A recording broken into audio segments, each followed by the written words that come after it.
Timbog ang isang lalaking suspect matapos makumpiskahan ng iba't ibang klase ng illegal na droga sa Parañaque City. Narito ang buong detalye mula kay Patrolwoman Christine Billones. Kalaboso ang isang lalaking sospek sa isinagawang buy-bust operation ng mga tauhan ng Parañaque City Police Station Drug Enforcement Unit bandang alas 5:35 ng hapon sa Green Heights Avenue 74A sa Dionisio, Parañaque City. Ayon sa ulat, kinilala ang sospek na si alias Kylie, 26 anyos.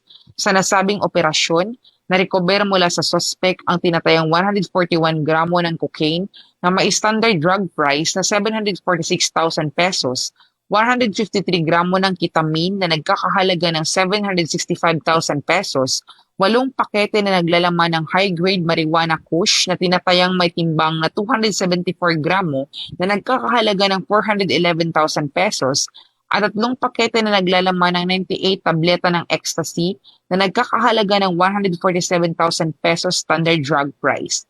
Na-recover rin sa suspect ang 64 peraso ng 1,000 budel money or buy-bust money, isang digital weighing scale, isang color gray dry bag, at isang unit cellphone color black Redmi.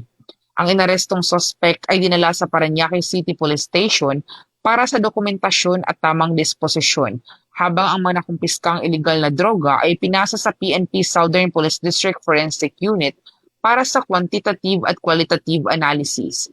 Naharap naman sa kasong paglabag sa Section 5 at 11 ng Article 2 ng RA 9165 o mas kilala bilang Comprehensive Dangerous Drugs Act of 2002 ang suspect.